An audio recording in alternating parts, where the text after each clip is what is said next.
Hello sa inyong lahat! Comment naman ni LJ Gorne ang aking gagawa ng video. Good day, ma'am! Pwede ba makahanap ng work na hindi DH po? Food industry po yung experience. Thank you and God bless. Sa mga magko-comment, sana huwag nyo na akong tawagin, ma'am. Sis na lang ang tawag nyo sa akin. Marami pa rin talaga ang nagtatanong kung pwede bang pagdating dito sa Spain ay hindi pagiging domestic helper ang pasukan na trabaho.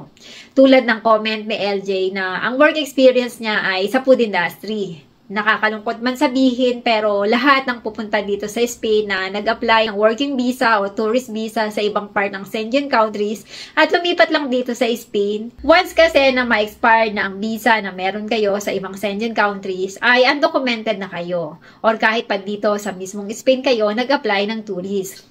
Once na wala na kayong visa, undocumented na ang tawag sa inyo. Wala kasi ditong direct hire to Spain. Maliban na lang kung kayo ay ipinitisyon ng inyong asawa or magulang. Aasikasuhin nyo na agad ang resident nyo dito pagdating mo. At pag makuha mo na ang iyong resident card, pwede ka nang mag-work sa gusto mong pasukan. Basta ba qualified ka. At sa mga undocumented, wala kayong ibang pwedeng pasukan na trabaho dito kundi pagiging domestic helper muna. Kasi sa trabaho na yan lang talaga, kayo safe na makakapagtrabaho na hindi kayo mache-check ng pulis. Wala pa man napapabalita dito na nagche-check ang mga pulis sa mga bahay ng mga amo para alamin kung may papel ba ang kanilang mga chika. Kasi sa totoo lang, nakikipagsapalaran din ang mga amo sa pagkuha ng chika na walang papel.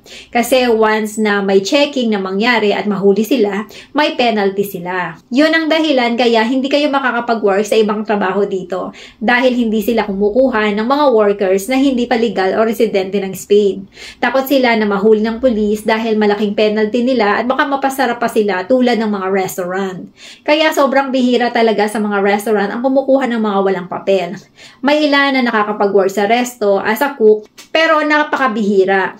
At isa din sa kailangan kapag mag-work sa mga restaurant, lalo kung Spanish resto ito, dapat magaling ka mag-Spanish kasi makikipag-usap ka sa mga kasamahan mo doon sa trabaho at sa mga customers. At kung ibang work naman ang gusto mong pasukan, priority talaga marunong ka mag-Spanish at dapat qualified ang iyong credential sa gusto mong pasukan.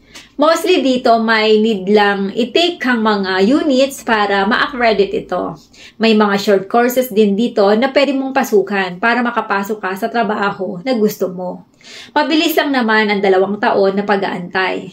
Maswerte nga ang mga bago ngayon kasi bumaba na ang requirements unlike dati na 3 taon ang aantayin bago makapag-process ng papel. Kaya pagtiyagaan nyo na lang muna. Mababait naman ang mga amo dito, mostly nga lang matipid sila, kaya kailangan yung diskartehan. At kung hindi naman kaya o gali na makuha yung amo, hanap na lang kayo ng iba at baka yung susunod ay spertehin na.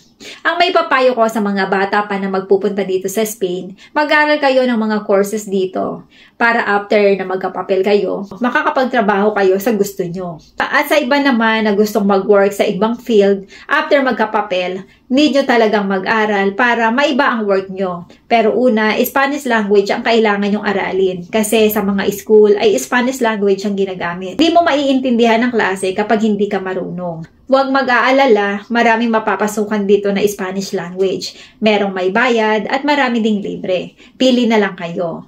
Ang libre ay sa mga simbahan. At yung may mga may bayad, itanong nyo na lang sa mga makakasama nyo sa boarding house pagdating nyo dito sa Spain.